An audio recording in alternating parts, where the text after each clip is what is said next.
What's up? It's Andy Grammer with Jag. Hi, this is Carly Rae Jepsen, and you're listening to Jag. Hey everybody, it's Joe Jonas hanging with Jag. This is Heather Knox with the hottest Jag I've ever seen. Ryan Seacrest with Jag. It's B.O.B. checking in with my homie Jag. So much swag with my homie Jag. It's the Jag Show Podcast. Welcome in, I am John Jag Gay, and this week's advice is nothing new, but it bears repeating. Do not use copyrighted music in your podcast. I bring this up because yesterday in the Podcast Movement Facebook group, Todd Cochran of Blueberry was posting, saying that in the last week, Blueberry has seen more RIAA takedown notices over the last week than in the last 2 years combined. And this is a quote, "Music owners are waking up to the fact that unscrupulous podcasters have been putting full tracks of music in their shows as if they were a radio station," end quote.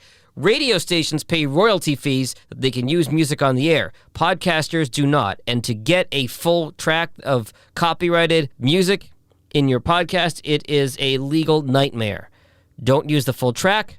Don't even use part of the track. It is not worth it. The end of the post from Todd Cochran says, "While I'm not allowed to say exactly how much podcasters have already settled with labels for, it's been in excess of over $100,000 for copyright violations." The whole post is in the show notes this week.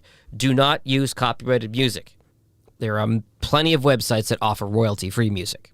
Speaking of Podcast Movement, they finally decided to scrap this year's in-person conference. It was supposed to be in Dallas over the summer, got pushed back to October, and obviously with things the way they are in the country and in Texas, it just can't happen. So if you bought a ticket to Podcast Movement, you can either get a refund or you can apply it to next year's conference in Nashville. And if you do that, as a thank you, Podcast Movement will give you free admission to this year's virtual conference in October. Official announcement in today's show notes as well. A couple of news pieces from Spotify. Their podcast with Michelle Obama launches this Wednesday, July 29th. And also they're playing with video podcasts, rolling it out for a few podcasts, ostensibly so they can do video for Joe Rogan when that exclusivity deal starts.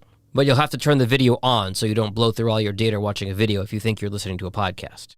Another big power move in podcasting as more power lands in the hands of a few big companies. The New York Times has bought Serial. That's the company behind what was my first podcast that I listened to, Serial, and a gateway podcast for many of us.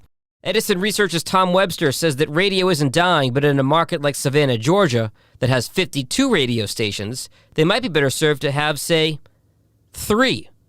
Really interesting piece. Tom Webster is one of the smartest guys out there with Edison Research. Definitely worth reading in today's show notes.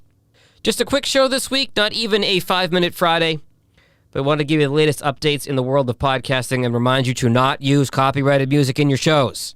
And I don't say this often, but if you do enjoy the Jag Show podcast, please feel free to leave a review in Apple or wherever it is that you get your podcast from. And if you need help with your podcast, whether it's refining it, editing it, or even getting started, find me online and I'm happy to help. Content information follows at the end of this podcast. One question that I get from clients a lot is, how do I make money off of my podcast? Well, on Tuesday, I'm talking to somebody who's done just that. Stacy Sims of Diabetes Connections. She's going to tell me the story of how she went from radio to podcasting and how she started making money doing her show. So look for that on Tuesday. Until then, stay healthy, stay safe, and have a great weekend. Later. Thanks for listening to the Jag Show Podcast. If you like what you heard, be sure to subscribe in Apple, Spotify, Google, or wherever you get your podcasts. New episodes are published every Tuesday and Friday morning. For help with your podcast, find Jag on social media at Jag in Detroit or on the web at jagindetroit.com.